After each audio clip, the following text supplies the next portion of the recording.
And this one naman, yung small camera natin, actually right now I'm vlogging. Ito adjustable siya, nahihila. And ito naro-rotate. So, napaka-handy tong camera. And hindi talaga ako nagsisi when I bought this in Hong Kong. Pwede mo rin lagyan ng ganito para pag, for example, sa outdoor mahangin, pwede siyang gamitin. A few moments later. O, diba? Multitasking tayo for today. Ang gusto ko sa Toby's Estate is they serve your coffee warm. May iba kasi na parang gusto ng mainit, yung talagang mainit siya para mas matagal mo ma-enjoy yung coffee mo. Actually, kanina, dapat pupunta ako sa Subaru Pasig kasi we were invited for an event for this one. Thank you, Carlo, for the invite. Pag hindi mo na siya kailangan i-charge isa-isa kasi you can already charge the whole kit and ipasok mo lang lahat ng mga kasama niya sa loob. See?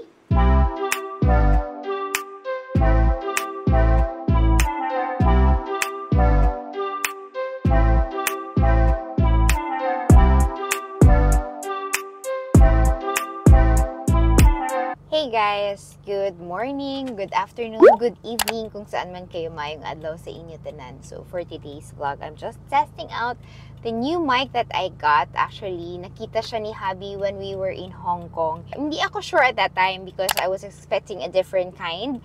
But when I was trying it out and then ang dami niyang options, yun, napabili ako. And I'm trying it out here sa camera. So testing first ever vlog ito with the Boya, yung bagong kaka-release lang this year. I think it was April 2023.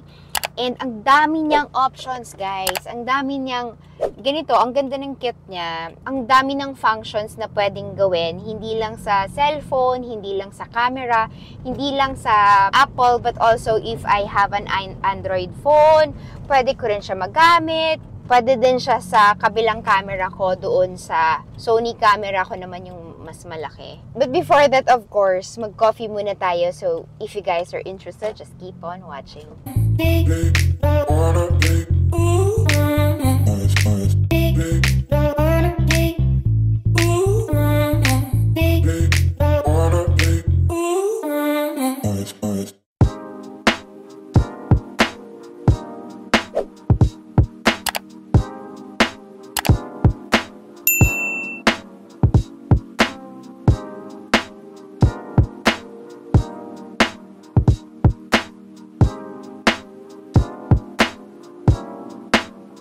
I-continue natin yung testing ng mic natin. Nilipat ko sa kabila kasi yung bagels natin ay tatama.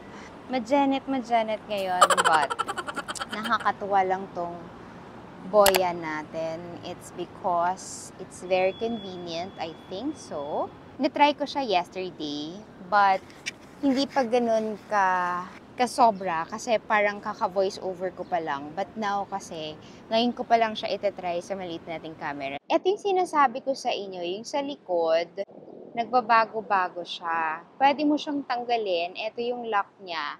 Tapos, pwede mo siyang palitan. Yung dulo is for this camera and for the Android phones. But, pwede siyang palitan into another connector na para sa iPhone naman yung dulo, yung para dito.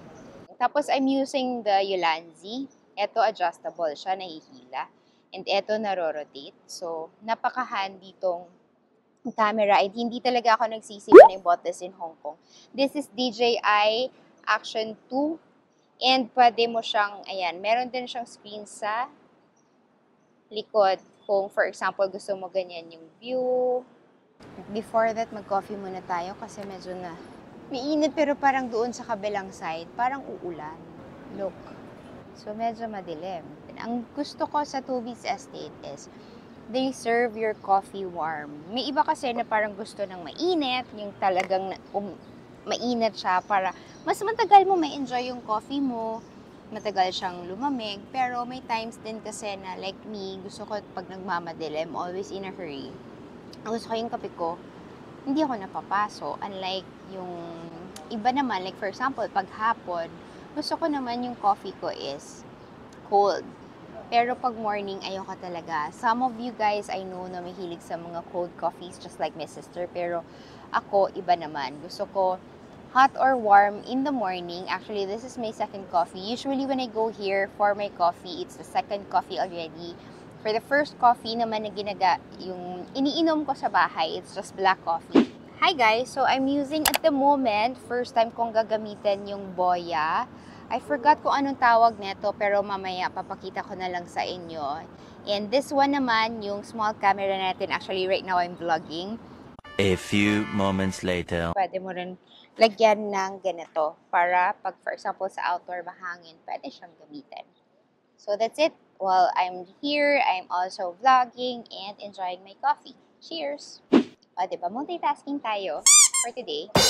Actually, kanina, dapat pupunta ako sa Subaru Pasig kasi we were invited for an event. Sinabihan ko na lang doon si branch manager, si Carlo, na hindi ako makapagpunta sa event. Invited tayo for this one.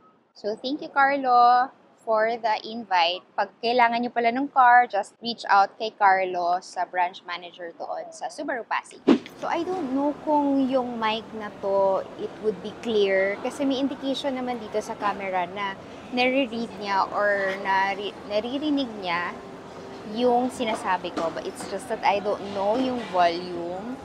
And I don't know kung kamusta yung boses ko. Baka nagbago. Problems with other microphones. Para siyang nagiging iba yung boses mo. Parang hindi ikaw yung nagsasalita. We'll see. Malalaman ko lang siya pag-edit na lang talaga eh. Parang hindi ako sanay na may microphone. May microphone akong nandito sa dibdib. Tapos parang medyo maluwag pa siya ng konti. Ayan! Hindi ko lang siya naano sa dulo. So now, nag-order tayo sa Harlan, sa app. So madali lang siya. Ito yung ginagawa ko pa nag-order. And then, we can just pick it up. 5 minutes later.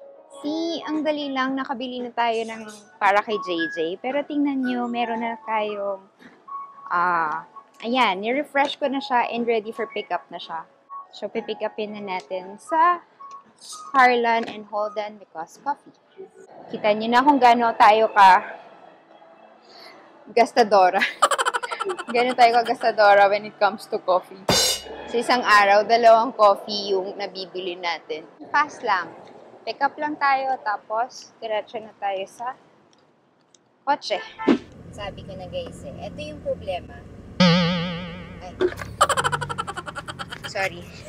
Kalimutan ko yung mic. Ito yung problema kasi layo nyo.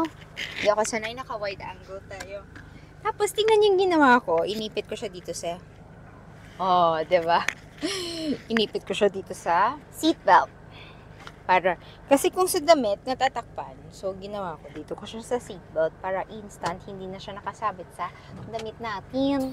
Excited na ako i-edit tong vlog na to para makita ko kung effective ba talaga. Kasi usually, nanghihinayang lang naman ako every time I use this camera, yung DJI Action 2. It's because yung mic niya, hindi siya na-emphasize. Kumbaga yung volume, nakukuha niya yung loudness from outdoors. Like, for example, dadalhin ko, oh my gosh, umambon na. Huwag na muna, pauwi na ako. Saglit lang. Paambon na siya. Pumapatak-patak na. Meanwhile. Kumikidlat-kidlat pa and mahangin. O, diba? Kahit gano'n mo kaayos-ayos yung buhok mo dito sa amin, talagang papalirin niyo. Papalirin? Is that a word or what? Basta mahangin, mapapalid yung buhok niyo dito. Palid? Basta mahangin sa labas. Mahangin ba sa labas? Something like that. I don't know how to use it. Ito yung Boya kit na sinasabi ko. Ang ganda niya, guys. Glossy-glossy yung taas niya. Tapos, sa baba, at least hindi na siya magsaslide kasi may 4 na rubber. Pag charge mo yung gadgets, like for example, yung mga microphone, and then yung nakakonect sa camera, yung nandito, hindi mo na siya kailangan i-charge isa-isa kasi you can already charge the whole kit and ipasok mo lang lahat ng mga kasama niya sa loob. See? So, ayan, naka-magnet pa siya, guys. Sobrang convenient ng Boya na to. And there's an extra mic kung kailangan mong mag-collab or for example, mag-video together with someone. Or pwede din pag nalubat na to, pwedeng palitan ko siya ng isa pa. There's also another, yung parang dead cut, kagaya na to. So, dalawa din siya. Ito yung sinasabi ko. Ito yung for the phone. If you are using an Apple or mga iPhones, ayan, pwede to gamitin. And also, yung isa naman, yung for Android or this camera, nandito siya nakakabit sa camera ngayon. And then this one naman, ito yung sinasabi ko na pwede sa Sony camera or yung for example Canon, ganyan, mga malalaking camera. Ito naman yung pwedeng gamitin. Tapos dito lang nakalagay yung na-connect sa gadget, yung nandito. And then that's it. For the noise reduction, ang nakalagay kasi doon is parang volume. Ayan, may plus and minus. So, long press yung power. Yan. So, nag-blue na siya. And then, if I'm going to press the minus and the plus together, ayan, see, nag-green na siya. So, ibig sabihin, noise reduction activated. And then, for the parang dead cut na maliit, ang maganda dito, it's because you can, pasok mo lang siya dyan sa hole, and hindi siya mabilis matanggal. Kasi, once na inikot mo na siya, yun, nag-lock na siya kaagad. Ang galing. So, hindi na siya matatanggal. And then, meron pa siyang clip sa likod. Ayan, o. Kung nakikita nyo, naka-plastic pa.